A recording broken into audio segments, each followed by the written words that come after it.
Listo, Mauricio, ya es todo tuyo. A la hora que quieras. Vamos entonces. Espérame tantito, espérame nada más tantito.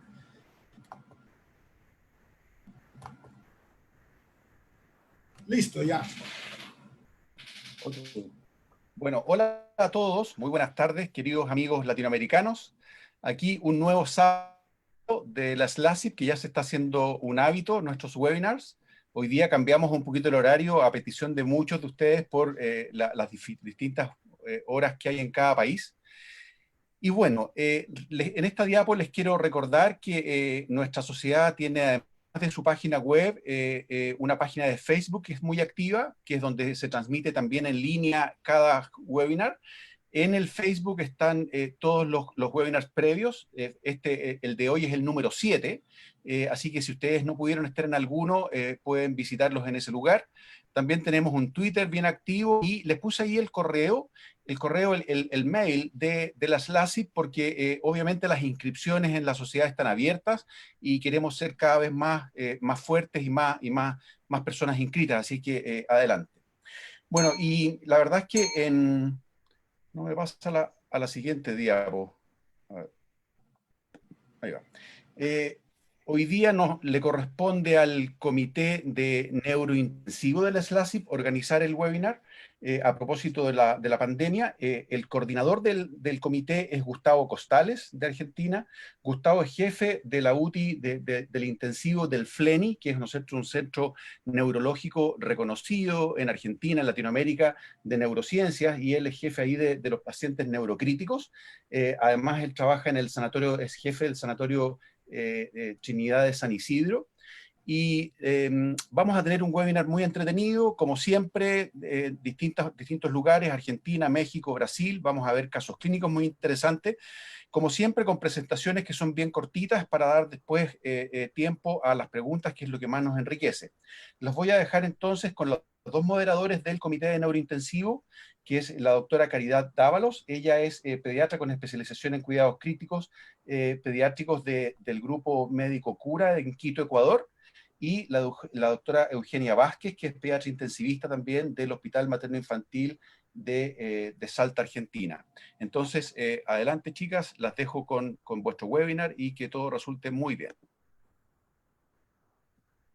Muchas gracias, bienvenidos todos. Un gusto ser parte de este comité y poder ayudar en la moderación el día de hoy. Tenemos grandes panelistas. Déjenme, les introduzco a dos. La primera es la doctora Paula Caporal.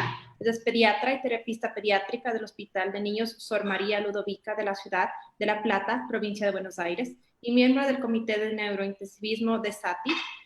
Y además quiero presentarles a la doctora Silvina Mucio. Ella es médica pediatra intensivista del servicio de la UCI pediátrica del Hospital Pediátrico Juan Pablo II de la ciudad de Corrientes, Argentina. Bienvenidos.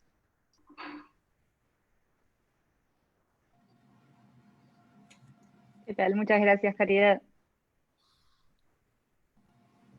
La doctora Eugenia Vázquez nos va a ayudar a presentar a las otras dos panelistas. No sé si está con problemas de... Sí, vamos a continuar luego con la experiencia de dos hospitales, uno de México y otro de Brasil. Vamos a tener el placer de escuchar a la doctora Patricia Borjas Ale, pediatra intensivista, egresada del Hospital Infantil de México. Federico Gómez es médica adscripta a la unidad de terapia intensiva del Hospital General de Orán. Realiza prácticas privadas en las unidades de terapia intensiva del Hospital Star Médica y Christus Muguerza de Mayab. Y luego vamos a escuchar la experiencia de las unidades de cuidados intensivos pediátricos del Hospital Universitario de San Pablo. Esto va a estar a cargo del doctor Weder de Carvalho, de Brasil, quien es profesor titular de pediatría, trabaja en el área de terapia intensiva pediátrica y neonatal del Hospital de Clínicas de la Universidad de San Pablo. Sean todos bienvenidos e iniciamos con la presentación de la doctora Paula Caporal. Bueno, muy bien.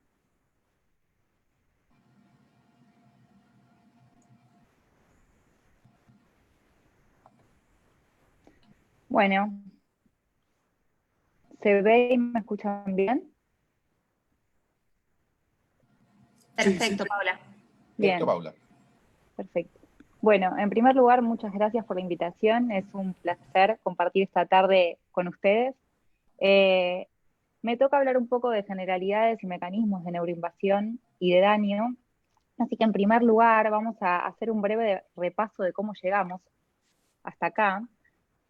Y el 1 de diciembre de 2019 se describe en la ciudad de Wuhan el primer caso que podría ser compatible con COVID-19. Retrospectivamente podría haber aparecido a mitad de noviembre el primer caso sospechoso. Durante todo el mes de diciembre de 2019 se describe un clúster de casos de neumonía de causa no clara, pero con un nexo epidemiológico aparente, que es el mercado de mariscos de la ciudad. Tal es así que el día 30 de diciembre, un mes después, se decide la clausura del mercado, y al otro día, el 31 de diciembre, se da aviso a la oficina china de la OMS, que es informada de la existencia de este grupo de neumonías de causa desconocida. El día 7 de enero del 2020 se identifica un nuevo tipo de coronavirus que luego de su secuenciación genómica el día 12 de enero recibe el nombre de SARS-CoV-2. El día 13 de marzo, ya con 114 países afectados y 118.000 personas infectadas, la OMS declara el estado de pandemia. Lo que sabemos de los coronavirus es que este es el séptimo tipo de coronavirus que puede enfermar al ser humano. Los dividimos en alfa coronavirus y beta coronavirus, de los cuales hay 5 linajes, 3 de los cuales presentan virus que pueden afectar al ser humano. Dentro de estos tenemos nuestro nuevo SARS-CoV-2. Se trata de un virus ARN de cadena simple positiva, con una envoltura. Alrededor de la envoltura tiene unas espículas con unas proteínas S de adhesión, que son los que le dan el nombre de coronavirus, porque al microscopio electrónico parece como una corona. Y son importantes porque son el mecanismo que tiene el virus para ingresar a la célula huésped. Tiene un 92% de similitud con el coronavirus de los murciélagos y un 82% con el SARS-CoV humano. Bien, el mecanismo por el cual sabemos que el SARS-CoV-2 invade es a través de la unión de los receptores de enzima convertidora de angiotensina 2 de la célula huésped. La proteína S de la espícula viral se une a este receptor y mediante una proteasa de la célula huésped, la proteína S es escindida y puede ser endocitada el SARS-CoV-2. ¿Dónde encontramos ECA2 en el cuerpo humano? Bueno, en un montón de órganos, en el pulmón, en los riñones, en las células endoteliales, en el corazón, en el intestino, en el sistema nervioso central y en el epitelio nasal. Ahora bien, dentro del sistema nervioso central hay distintas áreas que expresan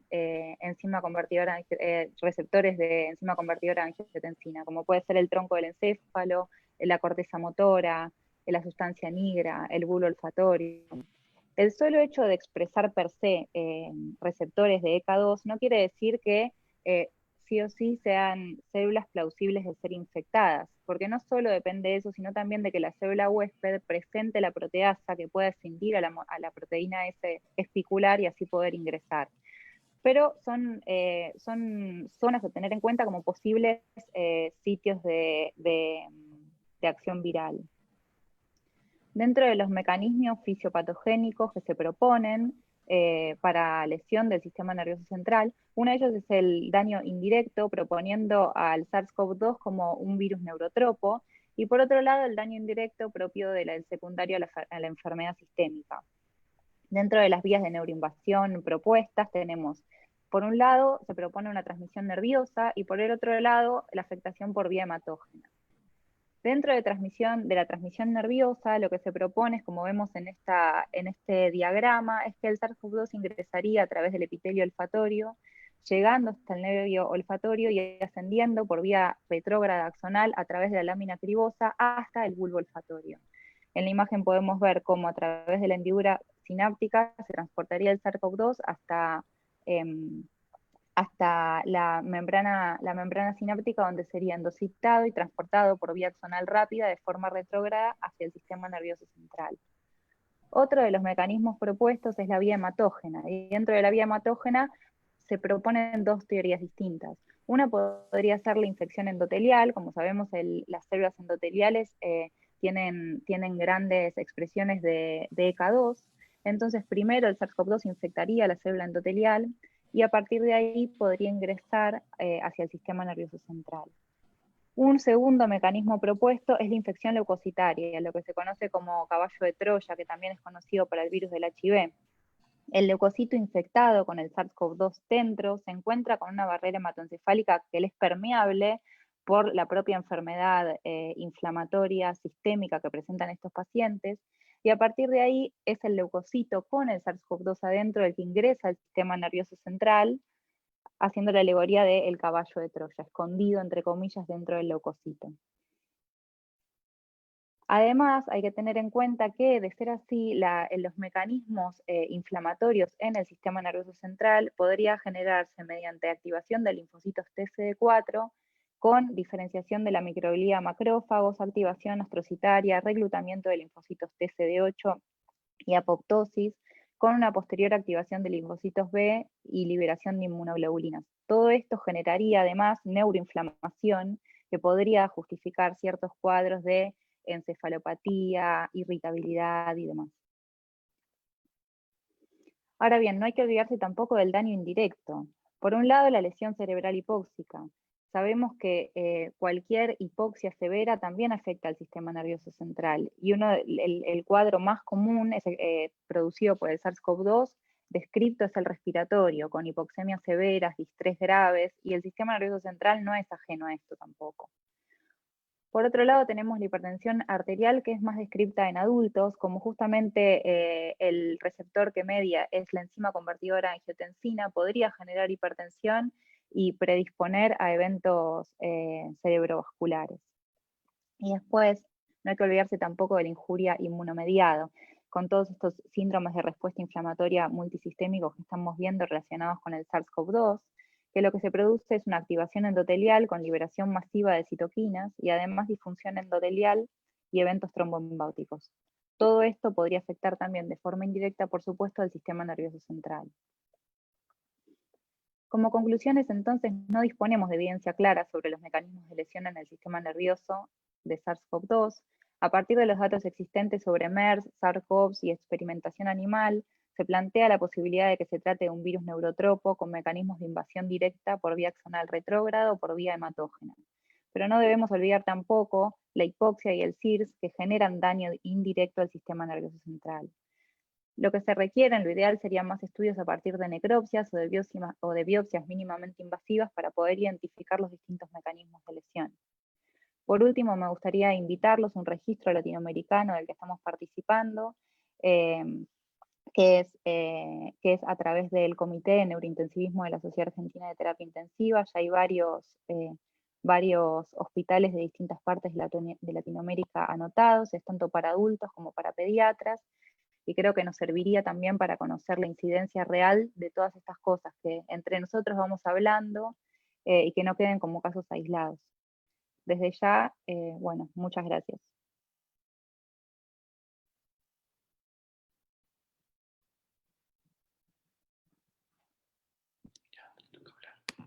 Muchísimas gracias, Paula, por tu presentación. Ahora seguimos con la doctora Silvina Mucio. Bienvenida, Silvina, muchas gracias. Hola, buenas tardes.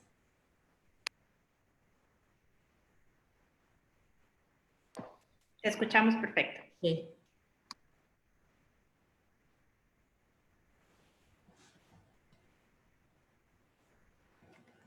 Bueno, muchísimas gracias por la invitación. Vamos a hablar en esta oportunidad de las manifestaciones clínicas neurológicas del COVID-19.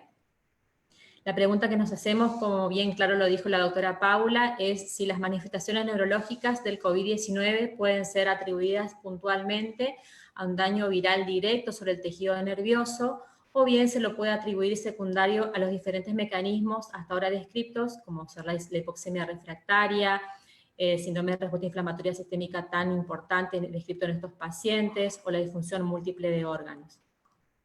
Dentro de las múltiples revisiones bibliográficas realizadas hasta el momento, una de las últimas publicaciones en el British Medical Journal en junio del 2020, hablamos del grado de asociación de este tipo de manifestaciones neurológicas y lamentablemente hasta aún el bajo nivel de evidencia existente hasta la actualidad.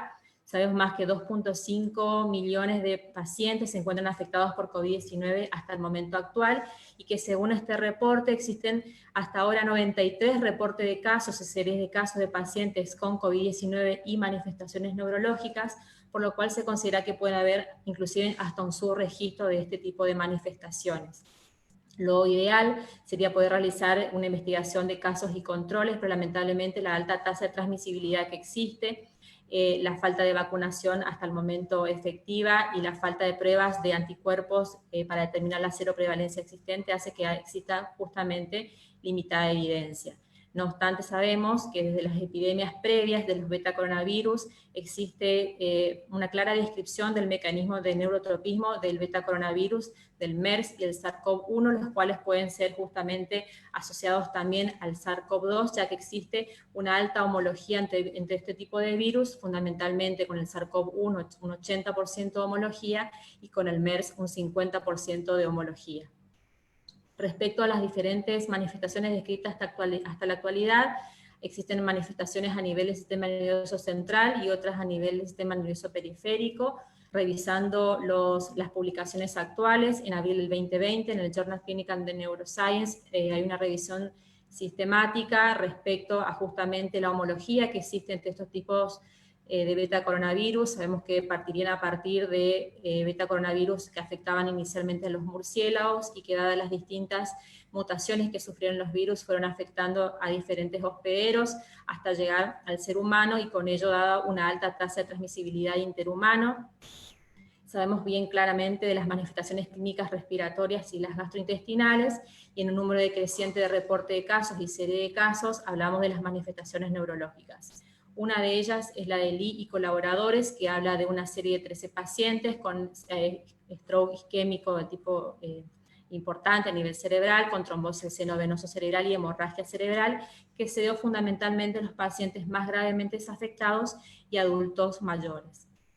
Otro de las publicaciones que está altamente citada en los múltiples reportes que hay es la realizada por Mao y colaboradores sobre las manifestaciones neurológicas de una serie de 214 pacientes en 3 centros de Wuhan, China, en las cuales no solamente se manifestaron los patrones respiratorios habituales descritos hasta la actualidad, sino también manifestaciones del tipo neurológicas. En esta serie de pacientes, los pacientes más afectados fueron aquellos mayores de 50 años, con cuadros severos, donde se vio que los factores de riesgo más importantes, la hipertensión fue la que tuvo un valor estadísticamente significativo. Y dentro de las manifestaciones neurológicas, lamentablemente no tenemos alto registro y tampoco las neuroimágenes y todos los estudios que uno por ahí busca para hacer una neuroimagen con resonancia, electroencefalograma y demás, pero sí clínicamente se han descrito dolor de cabeza, mareo, alteraciones del estado de conciencia, enfermedad cerebrovascular y daño musculoesquelético, siendo estas 3 últimas con un valor estadísticamente significativo. Lamentablemente este estudio también tiene ciertas limitaciones considerando el N de 214 pacientes, que asimismo ha sido reportado a partir de historias clínicas electrónicas de pacientes que todavía se encontraban internados al momento de la publicación del estudio y, como dije anteriormente, lamentablemente no se pudieron realizar todos los estudios requeridos en toda la población de este estudio. Otra de las publicaciones es un estudio francés, Helms y colaboradores, de una muestra de 58 pacientes, de los cuales el 14% estaba afectado con síntomas neurológicos previos a su ingreso. Posteriormente estos pacientes de un estado crítico, grave, con altas dosis de pseudoanalgesia, con alto respirador mecánico, con altos parámetros de respirador mecánico, sufrieron varios días de internación y posteriormente cuando comenzó el weaning de pseudoanalgesia y ventilación mecánica, muchos de los pacientes presentaron sintomatología clínica de encefalopatía, disfunción del tracto espinal, agitación y delirio, en estos últimos en un 40% de los pacientes. En 13 pacientes nada más se pudo realizar la resonancia nuclear magnética, detectándose hipoperfusión troncotemporal bilateral, 2 pacientes con stroke isquémico del tipo agudo y uno de ellos del tipo subagudo. Lamentablemente no se puede tampoco establecer una relación causal directa del coronavirus con la afectación neurológica, o si bien las mismas pueden ser secundarias a la tormenta de citoquinas y al SIRS, como también al síndrome de respuesta inflamatoria y síndrome de abstinencia, que es propia de los pacientes gravemente enfermos. Dentro de las manifestaciones neurológicas, entonces existe un reporte de casos de encefalitis, un paciente de sexo masculino con COVID positivo, pero lamentablemente en este reporte de caso no se publica la neuroimagen. Y Takeshi y colaboradores sí manifiestan un reporte de caso de un paciente de 24 años que consultó por síntomas respiratorios, fue dado de alta y posteriormente regresa al 9º día con manifestaciones del estado de conciencia, convulsiones, Glasgow de 6 en 15 a su ingreso, realizándose una tomografía donde no se evidenció edema cerebral. El CIR lamentablemente tenía clínica de función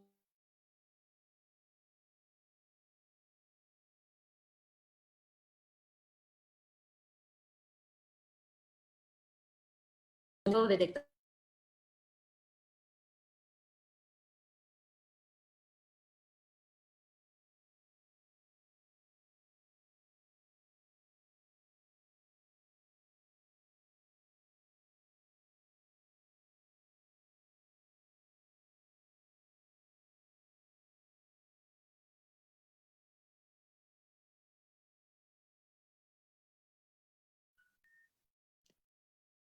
Un momento, por favor, tuvimos una dificultad con la doctora Silvina Mucio, ya se reintegra la charla.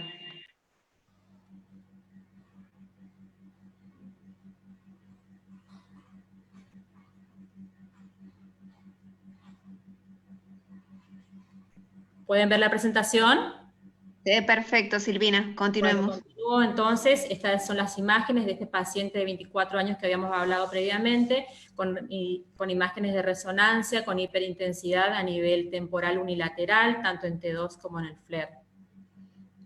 Otra de las patologías descritas es un reporte de caso de una mujer de 50 años con encefalopatía necrotizante aguda hemorrágica, una paciente con COVID-19 positivo. Sabemos que este tipo de patologías fue descrita ampliamente a nivel pediátrico, sobre todo asociado a pacientes con infecciones por influenza. Es una respuesta de tipo inflamatoria, con una tormenta de citoquinas que genera lesión de la barrera hematoencefálica que lleva al sangrado justamente a nivel sobre todo de ganglios de la base, a nivel vitalámico, que ha sido descrito justamente en una paciente con COVID-19.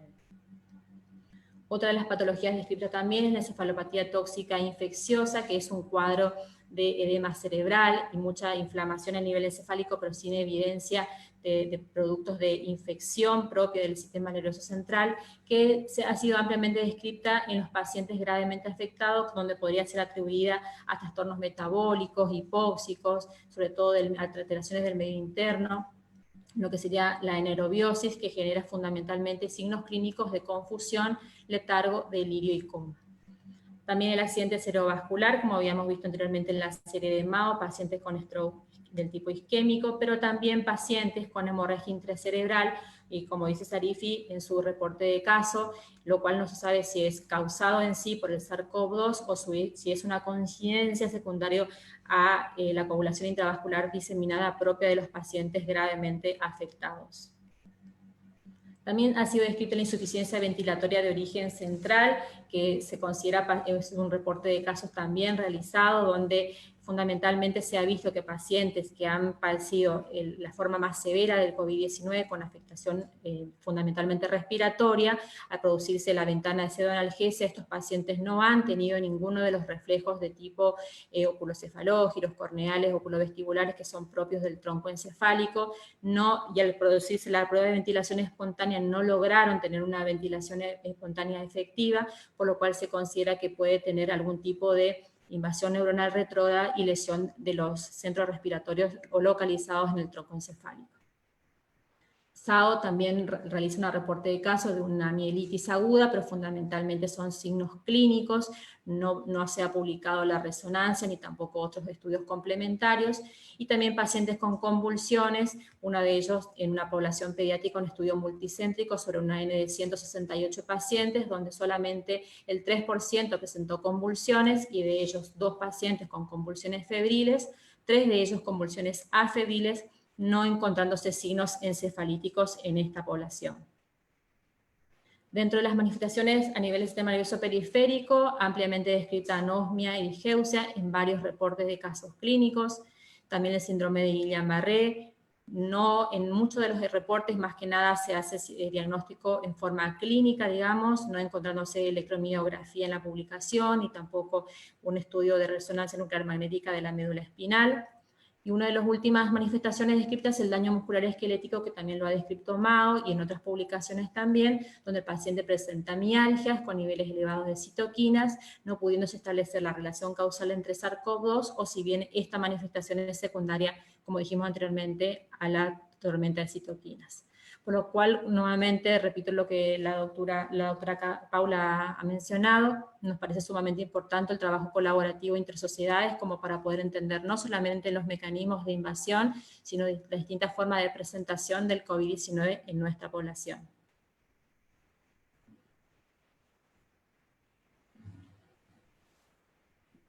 Muchísimas gracias, Silvina, por tu presentación. Muy bien, vamos a continuar con la presentación de la doctora Patricia Borjas de México, quien nos va a relatar la experiencia en la unidad de cuidados intensivos pediátricos del Hospital Mérida. Adelante, Patricia, por favor.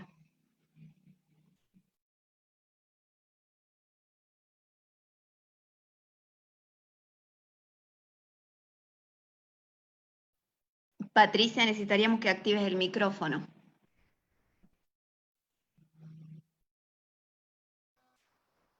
Buenas tardes, ¿ahora sí me escuchan? Perfecto, adelante. Gracias.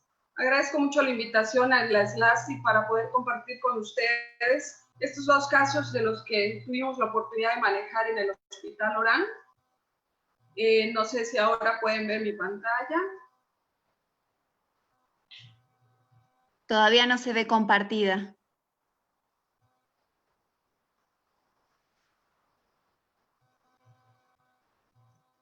¿Ahora sí?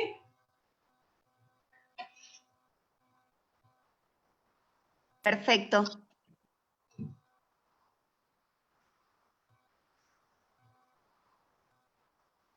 ¿Sí se puede ver ahora? Perfecto, Sí. Patricia. Gracias. Pues bueno, tuvimos 2 casos con manifestaciones neurológicas en el Hospital Orán. El primer caso es una niña de 13 años que ingresó con nosotros el 14 de mayo. Es una chica que tiene como antecedentes una madre de 47 años que refería a una cardiopatía, aunque no especificó exactamente de qué se trata, y su padre de 37 años sano con toxicomanías a base de cannabis. La abuela materna refería un síndrome metabólico, y ella tiene 3 hermanos, uno de 11, 9 y 7 años, todos sanos. Entre los antecedentes no patológicos, un esquema de vacunación completo, y pues la dinámica familiar con una disfunción muy importante. De hecho, la paciente y sus hermanos todos están a cargo de la abuela materna. Patricia, mil disculpas. ¿Podrías poner la presentación de PowerPoint?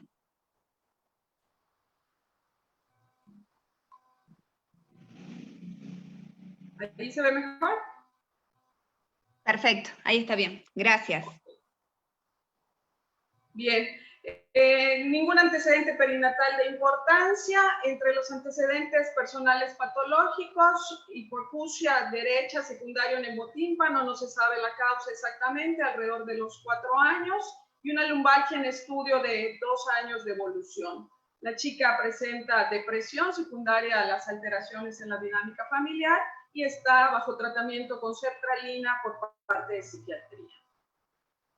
El padecimiento actual se refiere a algo súbito de 4 horas de evolución, con cialorrea, rigidez de mandíbula, somnolencia, pérdida de la fuerza en las 4 extremidades, posteriormente dolor torácico y dificultad respiratoria con esfuerzo para la inspiración.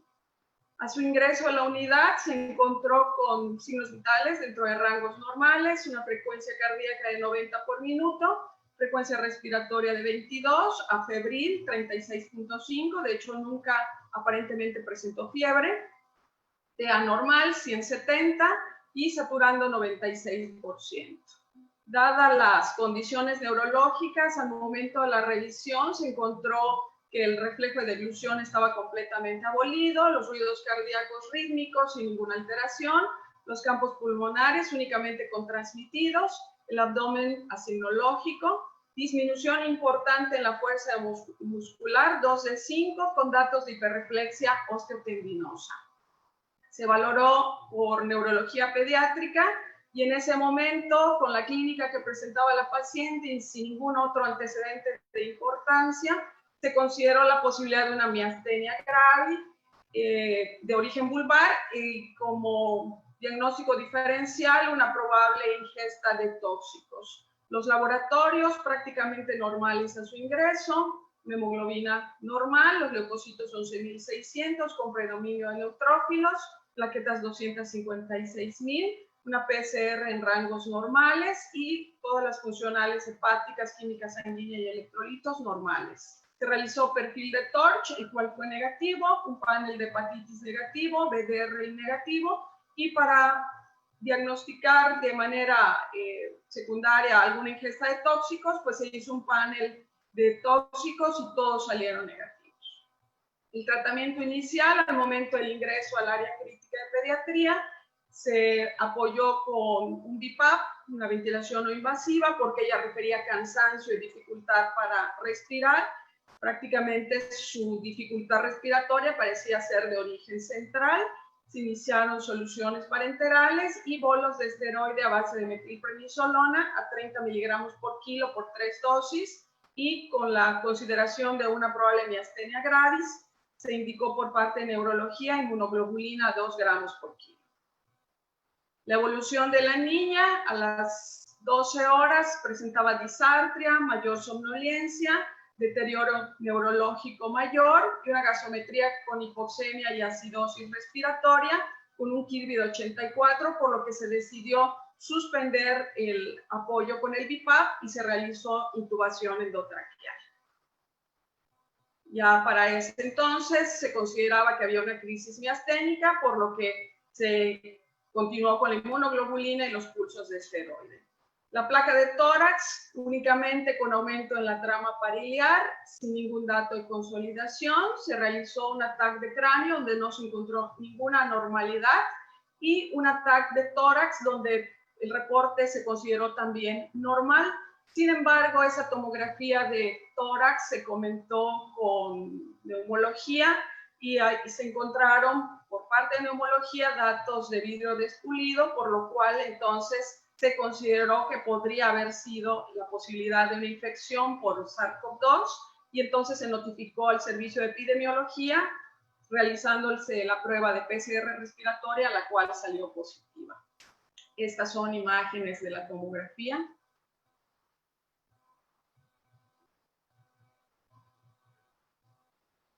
No encontramos ningún dato de anormalidad.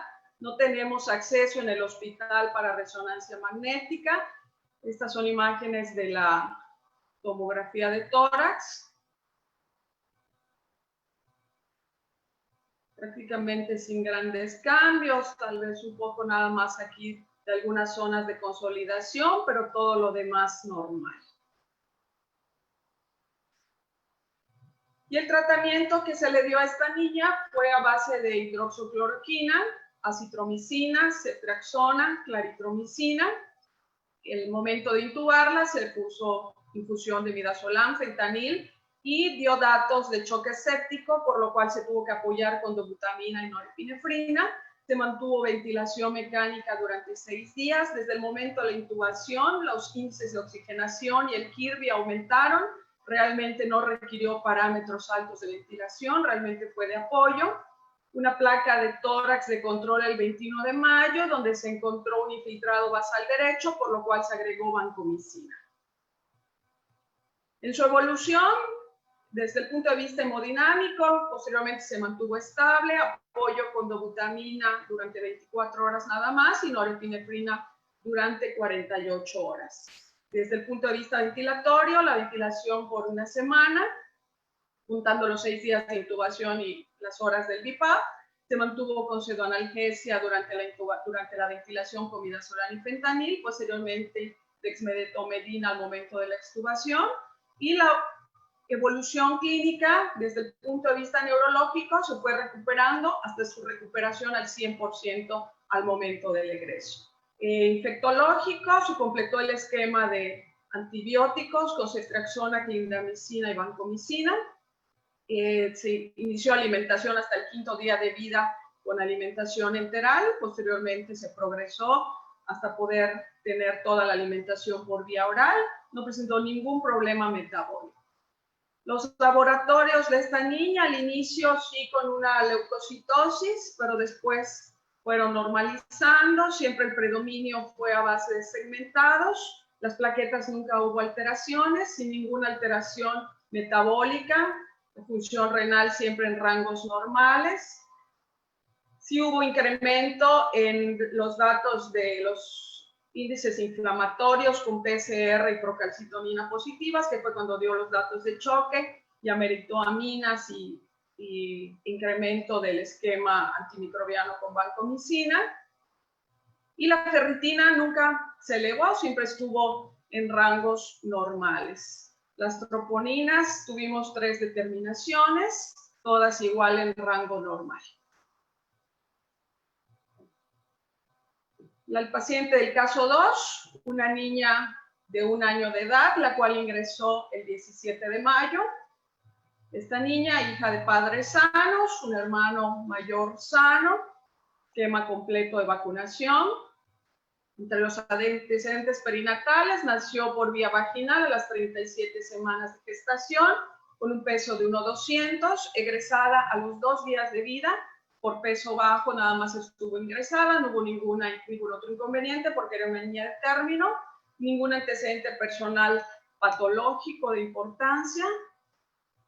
Ella tenía un cuadro de 5 días de evolución al momento del ingreso, fue referida a un hospital rural, había presentado fiebre hasta 38, 38,5, posteriormente hiporexia, a los 2 días después del inicio de la fiebre empezó con somnolencia, decaimiento, dificultad respiratoria y el día del ingreso, crisis convulsivas. Ese fue el motivo por el cual fue referida a nuestro hospital. A su ingreso tenía 130 de frecuencia cardíaca, 30 de frecuencia respiratoria, estaba febril, una TA normal para su edad, saturando de manera adecuada, estaba pues con deterioro neurológico, hiporreactiva, irritable, los ruidos cardíacos rítmicos, crepitantes en la base izquierda, sin ninguna alteración en el abdomen y datos de irritación meningia. Por lo cual, al momento del ingreso, se consideró que era una neumonía adquirida en la comunidad, con una probable neuroinfección. Los laboratorios del ingreso, prácticamente en rangos normales, la biometría hemática, una PCR incrementada, ferritina en rangos normales, número de 21.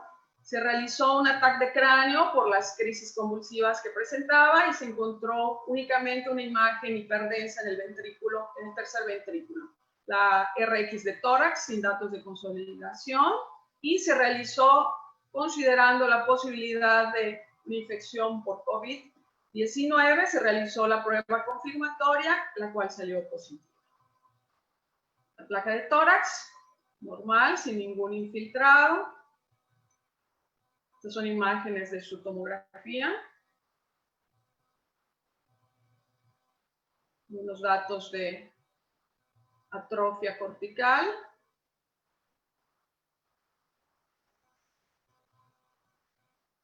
Y aquí un poco de reforzamiento a nivel del tercer ventrículo. Esta niña se ingresó de manera inicial al área de urgencias y al salir positiva la prueba se trasladó al área donde manejamos a los pacientes con COVID. Se iniciaron soluciones parenterales, triple esquema antimicrobiano, ceftriaxona, vancomicina y claritromicina. Se había considerado la posibilidad de una neuroinfección y fenitoína por las crisis convulsivas. Su evolución estuvo hipoactiva, muy somnolienta, irritable, con datos de rigidez de nuca. No volvió a presentar crisis convulsivas, únicamente fue en 2 ocasiones. Ya durante la estancia no volvió a convulsionar después del inicio del anticomicial. No presentó dificultad respiratoria, únicamente a la auscultación, estertores y sibilancias basales, y su oxigenación siempre normal al aire ambiente. Se interconsultó al ingreso a neurología pediátrica, considerando que podría tratarse de una meningitis viral secundaria COVID-19. Se le realizó punción lumbar, el líquido con proteínas de 47, glucosa de 66, sin células, y el cultivo fue negativo. No tuvimos, desgraciadamente, acceso para poder realizar una prueba confirmatoria para poder aislar el virus en líquido cefalorraquídeo. Su evolución, desde el punto de vista hemodinámico, nunca tuvo ninguna alteración, no meritó asistencia ventilatoria. Una buena evolución neurológica, sin nuevos eventos convulsivos, neurológicamente íntegra al final. Se completó el esquema antimicrobiano. Hubo una sobreinfección intrahospitalaria por Klebsiella pneumoniae, por lo cual se tuvo que cubrir con imipenem. Desde el punto de vista gastrointestinal, se inició alimentación al 3er día. Sin embargo, tuvimos mucha dificultad para que esta niña pudiera ingerir alimentos, leche o papillas. No las aceptaba y se prolongó mucho la alimentación enteral. Desgraciadamente, una niña muy pequeña, aislada completamente de su familia porque no puede entrar al área, y viendo a todos cubiertos con el equipo de protección, pues tenía mucho rechazo al manejo y a la alimentación, hasta que al final lo pudimos lograr. Sus laboratorios, ella sí estuvo con tendencia a leucopenia. El predominio siempre fue de neutrófilos. Las plaquetas se mantuvieron siempre en rangos normales. PCRs, únicamente aquí, cuando nos dio los datos de la sobreinfección por Klebsiella en el hospital, se elevaron los reactantes. Y la ferritina tampoco nunca estuvo fuera de rangos. Esta es nuestra niña, la paciente del caso 1 de 13 años. Al momento del egreso se fue al 100% desde el punto de vista neurológico. Y pues el éxito de estos casos y de todos los que hemos tenido, porque no hemos tenido mortalidad hasta el momento, afortunadamente, pues es el éxito de un trabajo en equipo de todo el servicio de pediatría. Yo quiero reconocer públicamente a todos los que han estado de frente en esta batalla con nuestros niños, desde el servicio de intendencia, enfermería, nuestros residentes que a pesar de su juventud han mostrado una gran madurez para el manejo de estos niños, todos mis compañeros, los intensivistas y los pediatras que han estado tratando estos casos, que pues hemos tenido éxito en ellos. También quiero agradecer a mi gran equipo TIEF por todo el apoyo que nos han demostrado en este momento y que nos han ayudado a que esta situación sea mucho más llevadera. Y gracias a todos por la atención. Excelente presentación, Patricia. Vamos a continuar con la experiencia de la Unidad de Cuidados Intensivos Pediátricos del Hospital Universitario de Sao Paulo. Esta disertación va a estar a cargo del Dr. Weder de Carvalho de Brasil. Bienvenido. Muchas gracias inicialmente por la invitación. Voy a hablar despacio para que puedan comprender un poco mejor mi portuñol. Agradecer a todos que están viendo este webinar, brasileños, colegas latinoamericanos, amigos, colegas. Vou apresentar, então, a experiência da Universidade de São Paulo, do Hospital de Clínicas, associado ao Hospital Universitário de São Paulo e Hospital de Clínicas de Ribeirão Preto. Nós estamos trabalhando juntos na questão de COVID em pediatria. Es importante que tenemos uma possibilidade de acúmulo de casos. Neste momento, estamos com estes 3 hospitais com 69 casos, sendo que o Hospital de Clínicas de São Paulo, número acumulado de casos neste momento, é de 50 pacientes. Pacientes que estão no ambulatório, que foram internados, que tiveram óbito e que tiveram alta hospitalar. Destes pacientes, tivemos 6 pacientes com manifestações neurológicas, de 50, perfazendo 12%.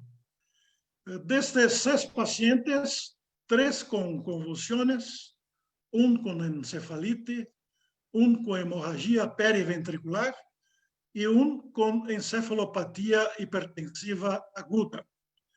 Vou procurar apresentar 3 casos, não há possibilidade de apresentar todos em minha exposição. Estamos fazendo um esforço para fazer uma publicação de relato de 6 casos em pediatria, incluindo esses 6 casos que estou colocando a todos.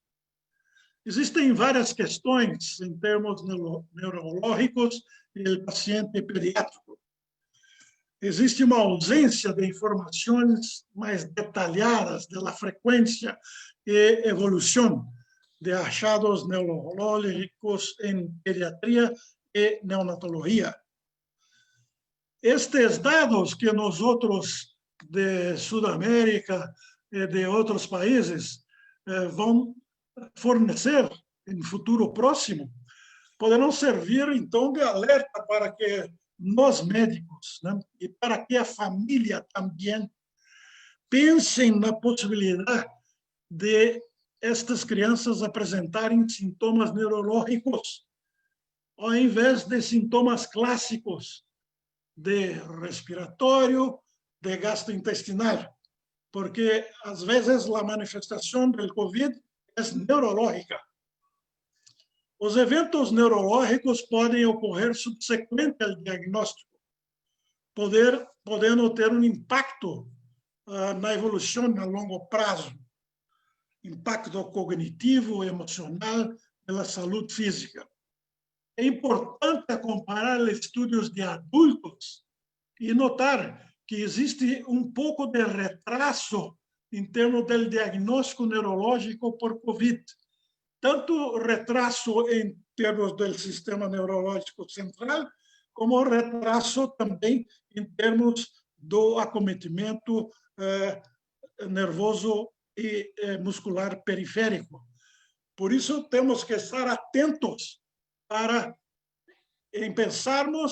pensar em diagnóstico por COVID, da parte neurológica, e solicitar os exames para confirmar isto. A melhora nos conhecimentos em relação às manifestações neurológicas na criança vão reforçar tratamentos mais personalizados e também estratégias de reabilitação para melhorar a evolução de los niños. Uma coisa importante que tem que ser passado é que temos o dano direto, a ação de imunocomplexos, pode ser uma criança que tenha defeito erroneado de metabolismo. Mas nós outros também temos casos neurológicos críticos que estão em sepsis. Acá, então, estão os diferentes acometimentos em sepsis. E vejam que existe uma possibilidade de superposição de pacientes com COVID em sepsis que também podem apresentar neuroinflamação e também alterações vasculares decorrentes do processo de sepsis. Vou apresentar um primeiro caso de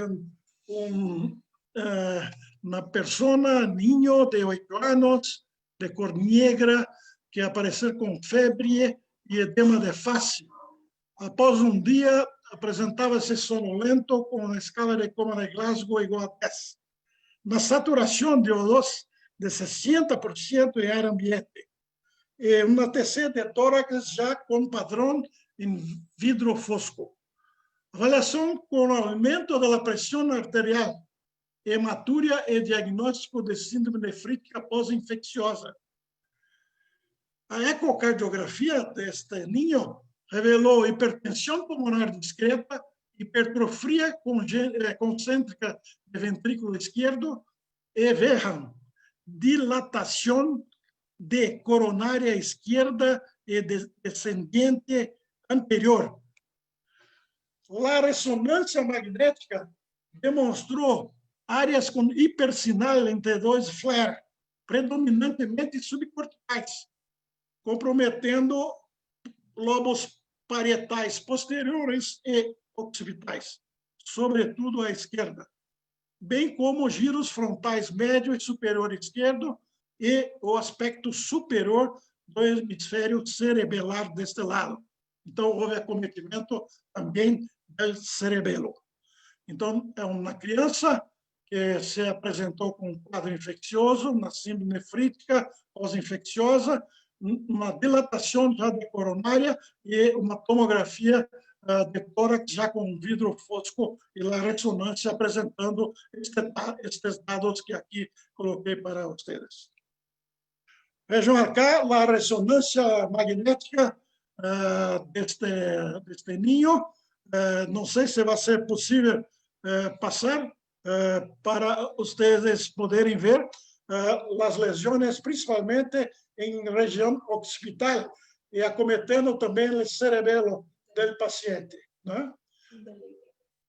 E vou ver se é possível nós outros vermos a imagem. Um minuto, um rato só. Não está passando. Pode passar. Não, temos que passar toda a sequência. Não está. Não se vê. Mas haviam essas imagens. Acá procurei fazer um diagrama das imagens encontradas no paciente. Vocês estão vendo 2 diagramas e uma imagem de ressonância. A imagem de ressonância de nosso paciente era semelhante a esta que vocês estão vendo acá. Então, este gráfico axial demonstrando o edema vasogênico na região posterior, característico de PRES. Ocorre, em alguns casos, também hemorragia petequial, mas não é habitual. Aqui, um edema cerebral difuso com inchaço de giro, microhemorragias petequiais multifocais, aqui em corte occipital, vejam a seta aberta, em conjunto com várias áreas de encefalomalácia focal, secundária ao infarto, as setas mais finas. E acá, uma tomografia. Vejam que a tomografia pode ser normal. E se você tem suspeita de PRES, há necessidade de se realizar uma ressonância nuclear magnética para comprovar. Este paciente teve SARS-CoV positivo e está com retorno programado para Hilves desta semana para a sua avaliação em ambulatório. A imagem da ressonância, a segunda ressonância, desapareceu todas as lesões que estavam presentes em la ressonância inicial. O caso clínico 2 é recém-nacido de uma madre com desnutrição proteico-calórica que tinha uma tosse crônica, anemia crônica e teste de COVID-19 positivo. E esta madre necessitou para suporte sistema de Venturi. Realizou parto cesáreo e o recém-nascido nasceu com boa vitalidade. Vejam que não havia episódio de sofrimento fetal. O Apgar foi 999. Uma idade gestacional de pretermo tardio de 34 e 6 sétimos e peso de nascimento de 230. Este recém-nascido foi mantido em ar ambiente, mas iniciou quedas de saturação, sendo necessário se submeter à oxigenoterapia. mantido em antibioterapia pelo risco infeccioso de causa materna, sendo que este risco infeccioso foi afastado posteriormente e suspenso a antibioterapia. Colhido o teste de Covid-19 neste recém-nascido, que resultou positivo em 2 amostras, em 21 de 5 e 22 de 5. Vejam que o parto cesáreo se realizou em 19 de 5. O dedímero, em 21 de 5, era de 17.559 nanogramas por decilitro. O ultrassom de tórax deste ninho, múltiplas linhas B em terço médio inferior de ambos os pulmões, com linhas B coalescentes em bases posteriores. Não haviam consolidações, sendo que o raio-x de tórax não tinha alterações. Este é mais um exemplo de raio-x de tórax sem alterações e com dados em ultrassom de tórax. A ecocardiografia revelou um forame oval pérvio, um canal arterial pequeno e uma fração de ejeção de 62% neste ninho. O ultrassom de tórax foi idêntico em 25 de 5 à imagem de 22 de 5, observando-se neste outro ultrassom espaçamento pleural. A tomografia de tórax deste recém-nascido demonstrou achados compatíveis com uma pneumonia viral. A ultrassom transfontanela revelou hemorragia intracraniana grado 1, bilateralmente com sinais de liquefação. Vejam que a possibilidade para este recém-nascido é de que possa ter uma transmissão vertical. Transmissão vertical em recém-nascido é pouco provável.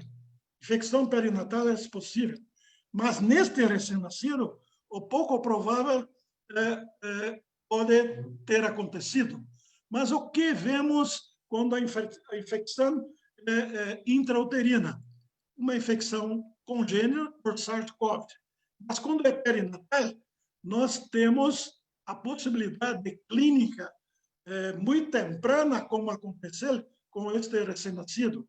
E a clínica é letargia, febre, sintomas respiratórios, e a maioria dos recém-nascidos se apresentam assintomáticos. Esta criança se apresentou com alteração respiratória e com esta hemorragia de grau 1 quando se avaliou a ultrassom transfontanela. Acá uma iconografia demonstrando o que havíamos falado. Se usou como exemplo a doença por influenza. A mesma iconografia colocou os dados colocados pelo autor anterior. A maioria desses recém-nascidos são assintomáticos. Podem apresentar também estabilidade relacionada à temperatura, apneia, desconforto respiratório, sintomas gastrointestinais e hipotensão são sinais também possíveis. Então, segundo caso que apresentamos era um recém-nascido. Este terceiro caso é desafiador, porque é uma ninha de 8 anos com odinofagia e cefaleia, agora em dia 21 de maio. Diagnóstico de amidalite iniciado azitromicina. Em 24 de maio, iniciou a alteração do nível de consciência, vômitos, adinamia e diminuição da força muscular. Evoluiu em dia seguinte em episódio convulsivo generalizado. Realizado licor cefalorraquidiano e TC de crânio sem alterações. O TC de tórax revelava já um padrão em vidro fosco.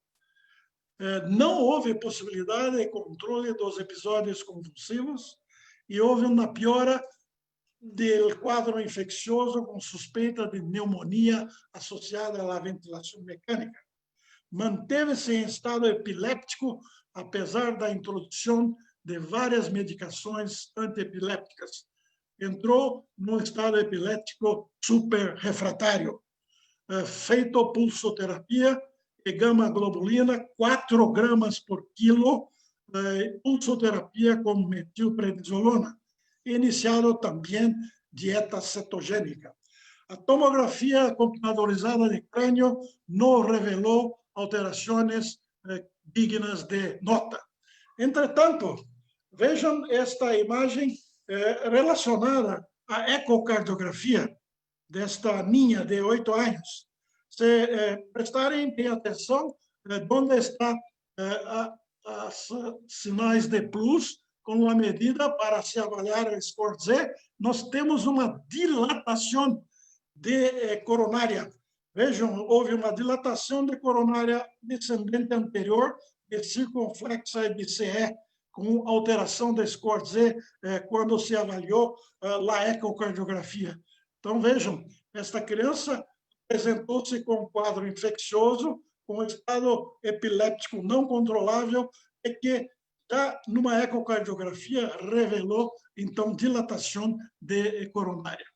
A eletroencefalografia desta linha, desde o início de junho, se revelou totalmente alterado, com ritmos de base totalmente desorganizados, constituídos ora por padrão surto-supressão e ora por trechos de crises eletrográficas.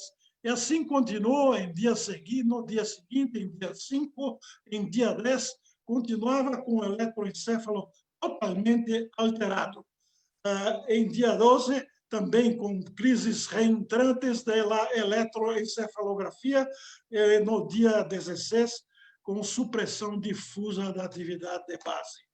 Então, vejam que a evolução foi de uma evolução para uma situação de morte encefálica. O Doppler transcraniano revelou uma hiperdinamia global e perda da autorregulação cerebral. Não havia sinais de hipertensão intracraniana. Durante a suspensão, houve piora do eletroencefalograma com aumento das crises eletrográficas, mantendo-se um estado epiléptico. Em 18 de 6, antes de a paciente se apresentar com óbito, o exame de Doppler transcraniano revelou uma hemodinâmica encefálica intracraniana com retardo diastólico crítico, com velocidade relacionada à parte de circulação próxima a zero e sugestivo de uma iminência de colapso circulatório. A criança foi a óbito 2 horas após. Nós outros estamos aguardando os exames relacionados à patologia, que vão ser muito importantes para que possamos ver o que se passou em termos de todos os órgãos desta linha, assim como a biópsia cerebral. Nós outros fazemos, então, uma necrópsia, uma autópsia minimamente invasiva. Esta autópsia faz inicialmente uma ressonância magnética. Essa ressonância magnética é feita na autópsia em conjunto com angiografia para ver todos os vasos cerebrais.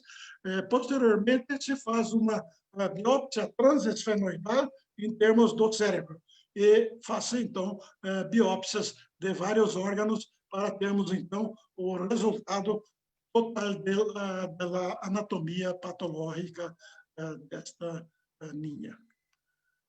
Muito obrigado pela possibilidade de estar podendo participar com todos e compartilhar a experiência inicial do Hospital de Clínicas de São Paulo, do Hospital Universitário, da USP e do Hospital de Clínicas de Ribeirão Preto. Muitas graças.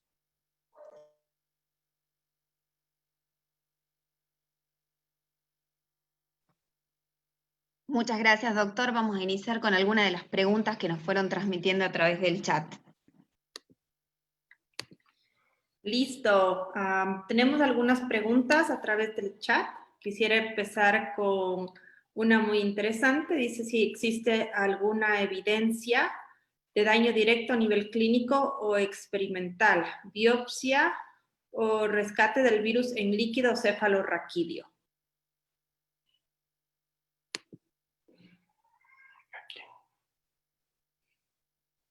Bien, creo que el doctor Weber está silenciado. Doctor ¿no? Weber tiene que activar el El micrófono. micrófono, está bien. Tenemos un caso de síndrome de respuesta inflamatoria multisistémica que fue a óbito, que tivemos también la biopsia cerebral. La biopsia cerebral no reveló grandes datos, reveló apenas un aumento de la microglia del cerebro del paciente. Entre tanto, esta síndrome de respuesta inflamatoria multisistémica reveló la presencia del virus en varios órganos, incluyendo el miocardio. No había descripción en pediatría. Enviamos para publicación en Circulation. Vamos a ver si vamos a aceptar. Entonces, existe esta búsqueda incesante del virus. Nosotros tenemos anticuerpos para detectar el virus en cerebro, en miocardio, en intestino. Y esto es fundamental para podermos esclarecer cuál es la patogénese de este virus. Por otro lado, de un paciente también con síndrome de respuesta inflamatoria multisistémica que había tomado inmunoglobulina. Nosotros sabemos que la inmunoglobulina en los primeros 2 semanas, 15 días, ela puede alterar el test de COVID-19. En esta niña hicimos una técnica de neutralización de esta inmunoglobulina que esta niña recibió. Este test de neutralización nos dio posibilidad de demonstrar o COVID-19 em termos da imunologia.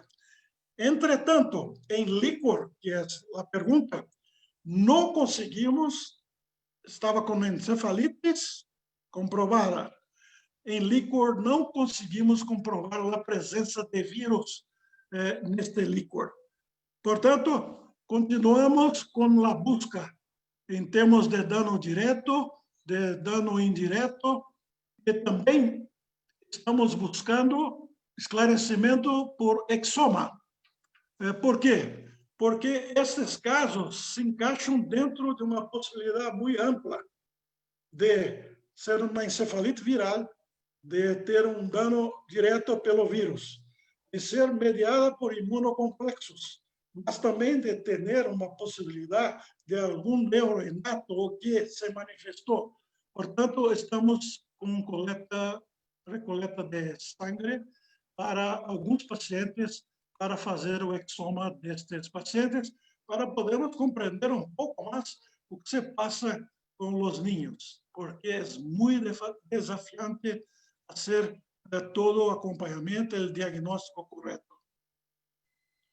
Doctora Patricia, en el paciente que ustedes obtuvieron líquido cefalorraquídeo, hay una pregunta. ¿Encontraron, hicieron para PCR de coronavirus en el líquido cefalorraquídeo de sus pacientes?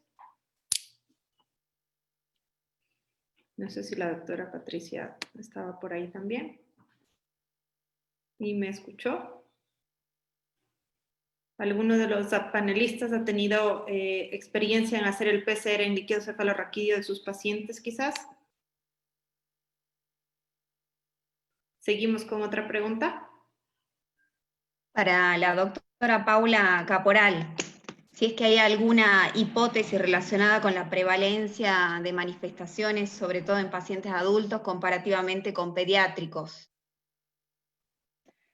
Bueno, esto hay distintas teorías. Una de ellas, por ejemplo, relacionada específicamente a lo que estuve hablando yo, tiene que ver con la expresión de receptores AC2.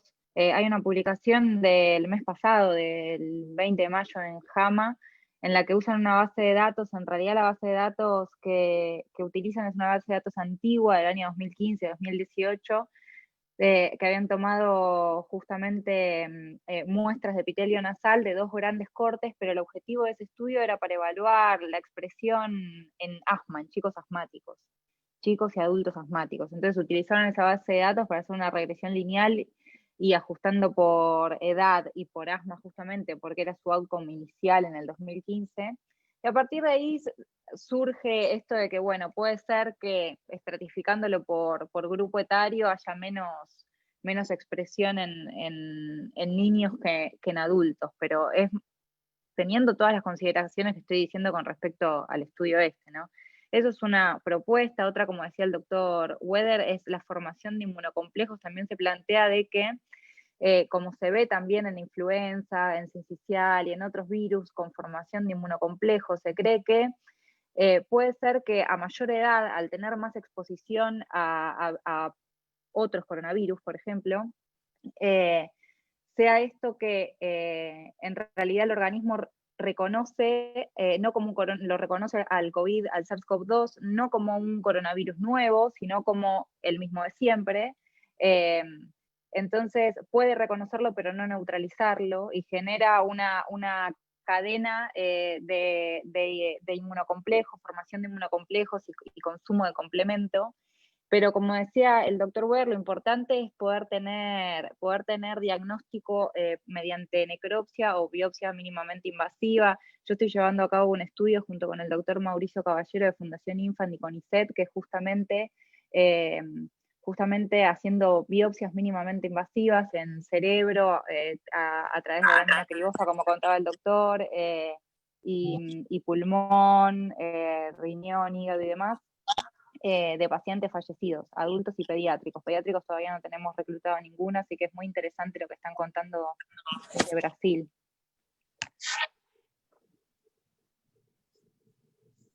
Me parece que la doctora Patricia ya pudo conectarse otra vez con nosotros.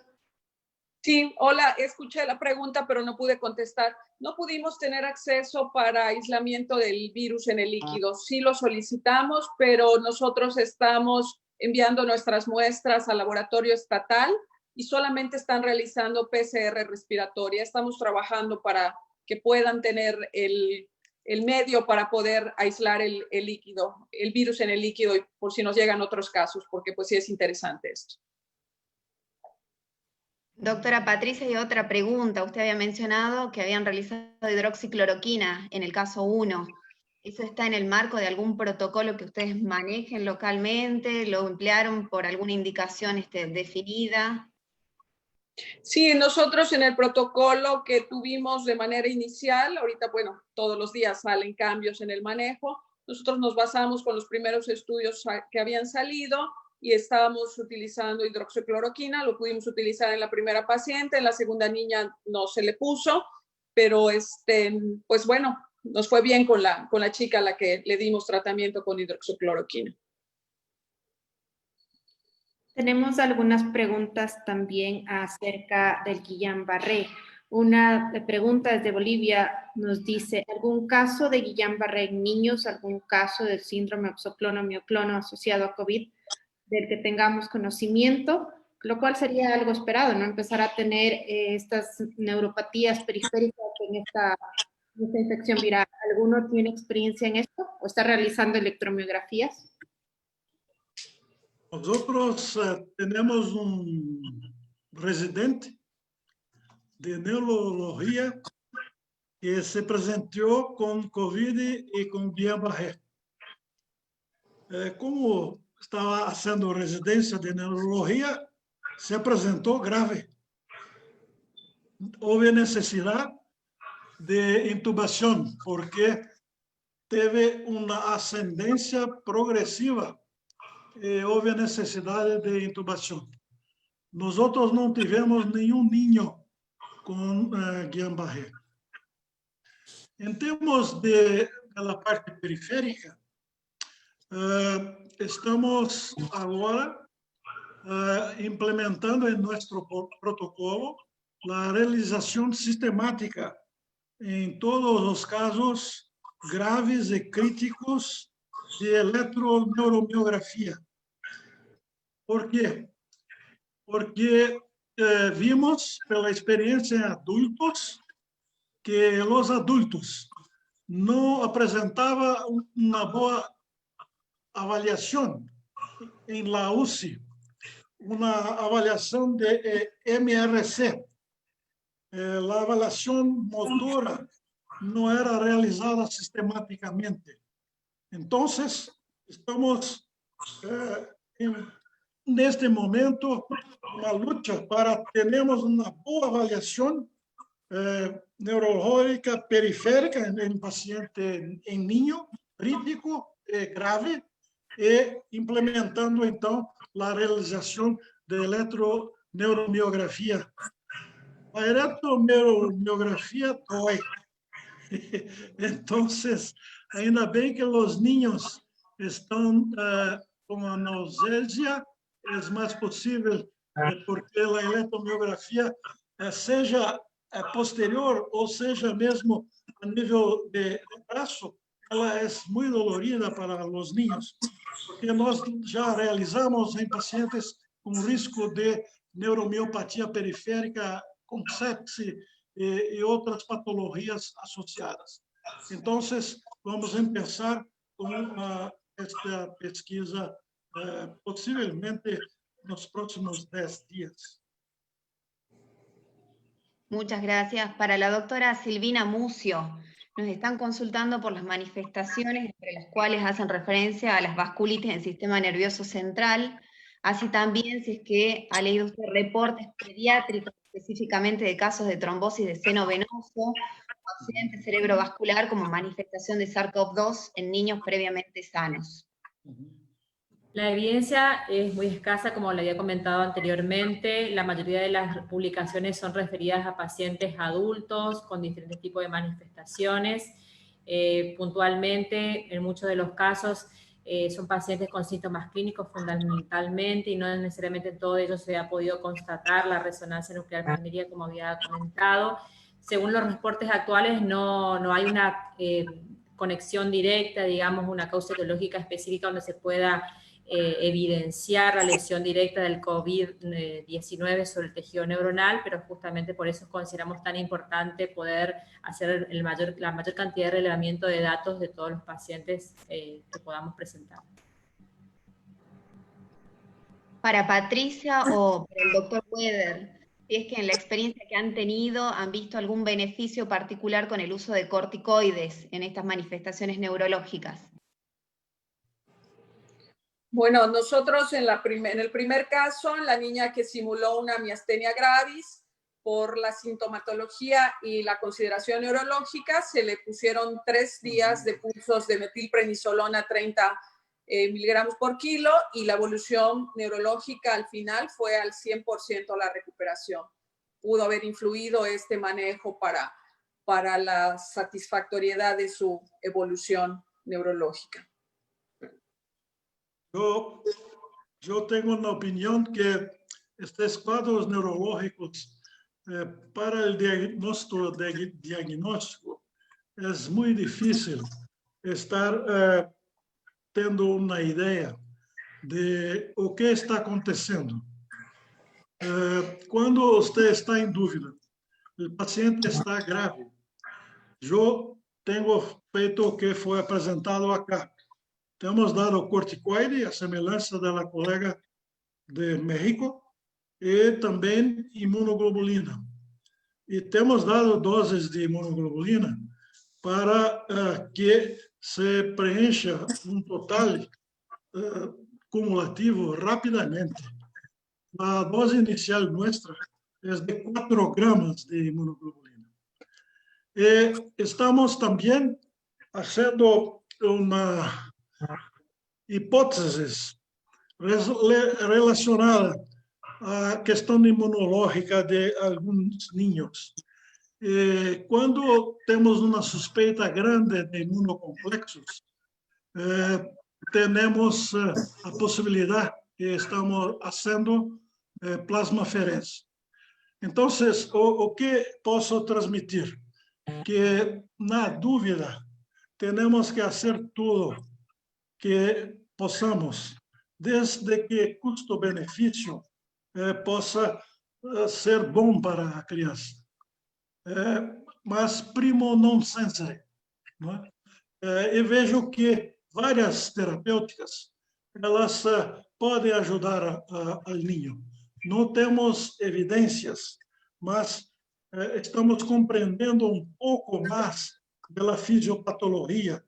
E os casos neurológicos são mais difíceis para nós outros. Assim, eu penso como intensivista pediátrico, é um desafio, nos causa até um pouco de ansiedade passar visita beira-lecho e não temos uma hipótese certa para aquele ninho, não é?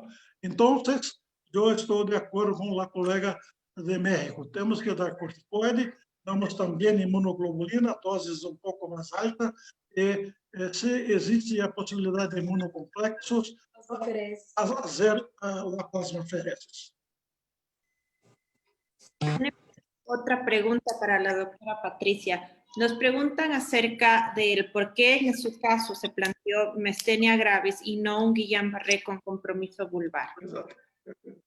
Ok, la parálisis realmente nunca fue ascendente, que fuera lo que apoyaría más a un Guillain-Barré. La pérdida de la fuerza muscular en esta niña era simétrica en las 4 extremidades.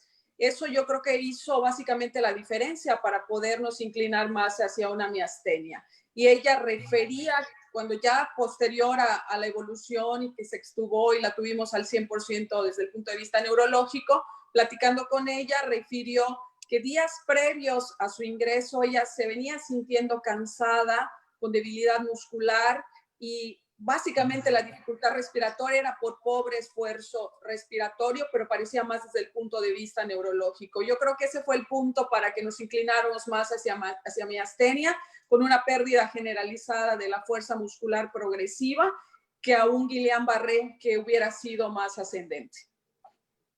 Otra pregunta para cualquiera de los panelistas que tenga experiencia. Nos preguntan si alguien ha visto pacientes con neuritis óptica siendo positivos para COVID-19 o si tenían alguna experiencia con neuropatía óptica isquémica en los pacientes coronavirus positivos. ¿Alguno de nuestros panelistas ha tenido...?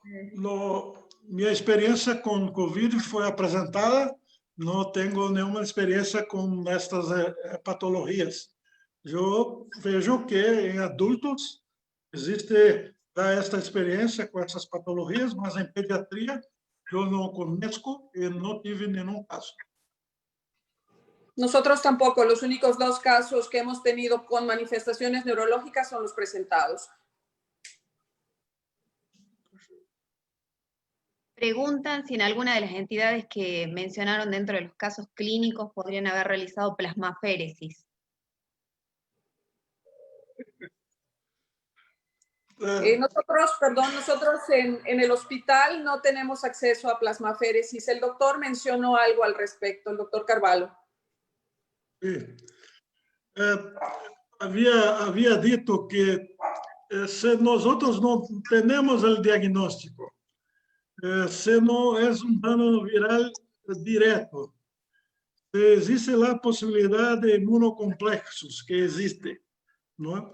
Se você tem dúvida, né, nós outros temos indicado plasmaferesis. Temos uma divisão em termos de todo o equipo médico. Alguns colegas abraçam a questão de modo apaixonado e outros pouco mais reticentes. Então, existe uma dinâmica também do equipo de colegas, não é? Alguns colegas defendem mais a plasmaferesis do que outros colegas. Eu fico observando, não é? E tenho que também refletir minha posição. Minha posição é que não sabemos o que se passa, o niño está grave, como resgate de vida, temos que indicar a plasmaferesis.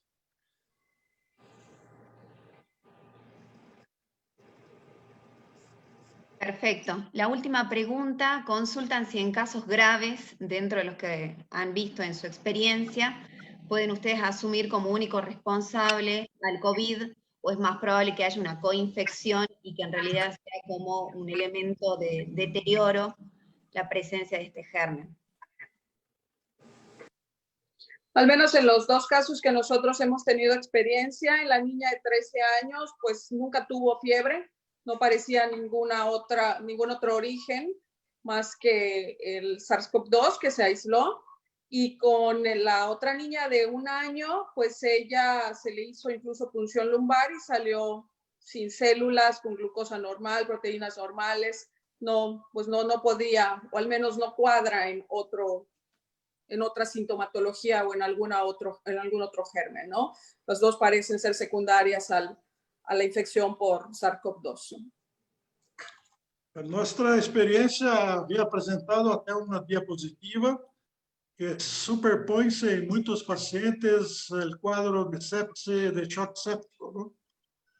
O terceiro caso, se vocês se relembram, é caso de virus, porque é virus porque a niña apresentava fiebre desde o início do quadro e entrou em estado de mal epiléptico.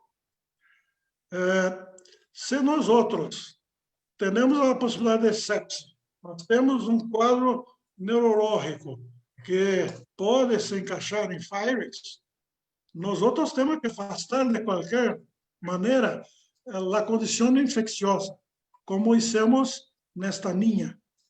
E ficou dentro de diagnóstico amplo de virus, não é? E dentro desse diagnóstico amplo de virus, a criança apresentava, a niña apresentava tomografia em vidro fosco, apresentava teste de COVID positivo. Então, fica sempre a dúvida, né? O COVID está presente no sistema nervoso central? O que desencadeou todo este quadro nesta niña, não é? Como vamos estar conduzindo este caso? Que protocolo vamos utilizar? Não é fácil. Como vamos falar com a madre? É muito complicado, porque temos desconhecimento que é muito grande, hiato, uma lacuna que é muito grande e que nos dá angústia e que nós outros não podemos afirmar algo mais definido para a madre, para o padre. E foi isto que aconteceu com o caso desta niña conosco que veio a falecer. Una pregunta, en los pacientes que tenemos intubados con riesgo de estar en un estatus no convulsivo, ¿están ustedes utilizando electroencefalografía continua? Nós outros temos duas realidades acá. Uma realidade no hospital que nós outros começamos com eletroencefalo contínuo imediatamente após o diagnóstico de estado epiléptico refratário. E uma outra realidade que nós outros temos são vários hospitais em complexo amplo. Nós outros temos oportunidade de fazer eletroencefalos seriados, como foi demonstrado acá, mas dependemos do número de pacientes em mal epiléptico para podermos recrutar o aparelho de eletroencefalo contínuo. Portanto, isto tem acontecido pouco com a COVID. Não é solamente o aparelho de ventilação mecânica. Também outros tipos de monitoração têm faltado em nosso hospital. Temos, mas estão em uso, porque o uso neste momento é muito grande. Temos neste momento, em nosso hospital central, 310 adultos em la UCI com COVID. 310 adultos en la UCI con COVID. Entonces, esto se pasó también en otros países. Existe el aparato, mas el aparato está siendo utilizado por otro paciente. Por eso presenté a vocês solamente la evolución electrográfica secuencial de esta niña. Muchas gracias. Muchas gracias. Sí. Queríamos dar el lugar para el doctor Mauricio Yunge, si es que él nos podía ilustrar también brevemente de su experiencia en Chile sobre esta entidad. Muchas gracias. Ok, Eugenia. Bueno, igual que todos los espectadores, he disfrutado muchísimo cada una de las presentaciones, muy interesante todo. Y si vemos, hasta en Brasil los casos no son muchos, entonces la importancia de irlos juntando entre todos, por eso la invitación al registro latinoamericano que nos hizo Silvina me parece muy importante. En Chile tenemos un registro chileno que va recopilando los casos. Hasta ahora tenemos más o menos 160 casos COVID pediátricos en unidad de paciente crítico, y la verdad es que hemos tenido muy pocas manifestaciones neurológicas. Yo diría que son más bien síntomas convulsivos. Algunos son convulsiones febriles con un niño en muy buen estado general. De ellos hay alguno con PCR en el líquido, sin tener una encefalitis clínica. Y hubo un caso convulsivo en que la manifestación neurológica no fue tan grave y ese niño terminó como un Kawasaki-like. Eso fue antes de la descripción de los casos de SIMS y PIMS. Así que todavía no sabíamos muy bien qué estaba pasando. Así que creo que estamos juntando los casos y igual que ustedes vamos a juntarlos al final, va a ser muy importante la experiencia. Con respecto a la PCR en el líquido, mi centro la tiene montada y es fácil, de manera que más bien lo que queda pendiente es aprender qué significado tiene encontrar la PCR positiva en el líquido cefalorraquídeo. Ademir entrou, a Carla Nicolau. Eso por mí, Esse pessoal tenta, sabe? Está se esforçando, viu? Não dá para dizer que não. Está com fechado o teu livro? Hola, Cintia. La escuchamos por ahí.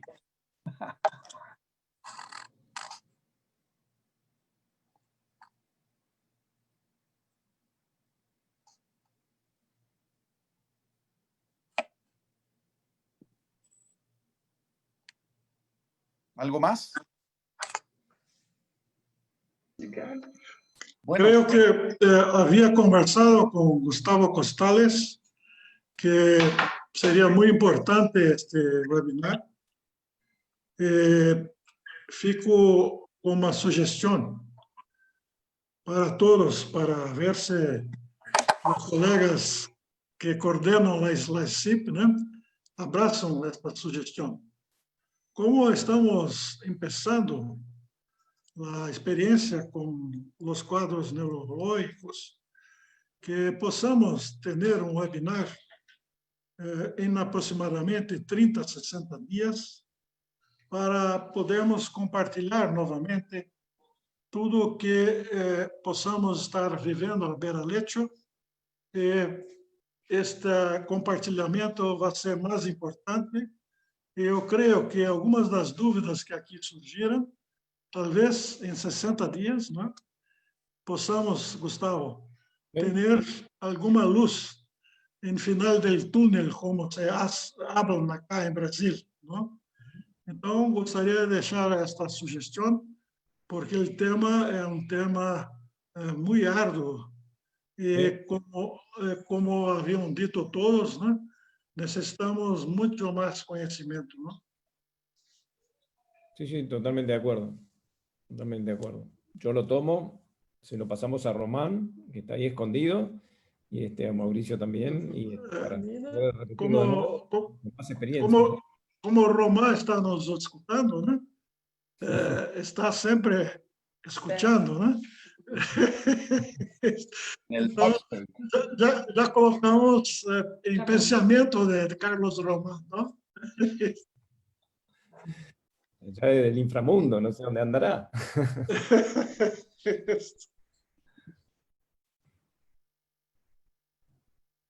No sé si algunos ¿Algún comentario más? Les voy a mostrar un par de diapositivas para ir terminando. Ya va. ¿Ven por ahí?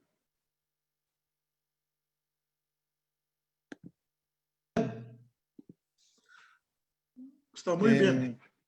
¿Se ve? Ya. Tal vez para los que se incorporaron un poquito después de mi introducción, recordarles que está muy activa la página de Facebook de la SLASIP, es donde además de reproducirse en vivo cada uno de los webinars, se van registrando y van quedando guardados ahí, así que los pueden visitar después. Y de nuevo el correo de la sociedad donde pueden inscribirse aquellos que todavía no estén inscritos. Recojo la invitación de Silvina Mucio a este registro latinoamericano. Si los casos son pocos, la única manera que tenemos es de juntarlos. Y por eso también les vuelvo a mencionar este estudio CAKE, que es el multicéntrico internacional, que en su componente latinoamericano, Pablo Vázquez Hoyos de Colombia lo está coordinando. Ahí está el correo de la red colaborativa la red colaborativa, donde uno puede inscribirse. Creo que es muy bueno que podamos aportar casos, y así el primer reporte de casos de este estudio CAKE, que se publicó hace 1 o 2 semanas en el Pediatrics, tiene varios casos latinoamericanos, así que creo que es importante que juntemos toda la experiencia. Y bueno, invitarlos para el próximo sábado, es el comité de simulación de la SLASIP el que presenta, y recogimos muy bien tu idea, Werther, de que tal vez cuando vayamos terminando con los siguientes comités, volvamos a ir repitiendo un poco la experiencia que se va a ir sumando. Estamos recién empezando esto, estamos recién aprendiendo a conocer esta enfermedad nueva, y creo que entre todos vamos a hacerlo mucho mejor. Así que eso dejo de compartir acá y nos despedimos. Entonces, creo, si alguien más quiere hacer algún comentario, fue un muy buen webinar. Tuvimos más de 400 asistentes, sin incluir al perro de Werther, que estuvo también con nosotros. Así que muy bien. Muchísimas gracias para todos. Realmente un placer formar parte de este equipo de trabajo, estamos en contacto y bueno, aprendiendo obviamente siempre de las experiencias de las personas que la verdad que nos aportan muchísimo a nuestra experiencia diaria. Muy bien, entonces nos despedimos hasta el próximo sábado. Muchas gracias. Muchas gracias. A todos. Felicitaciones por el... Muchas gracias. Muchas gracias. Trabajado mucho para este webinar. Hasta luego. Un abrazo grande. Chao.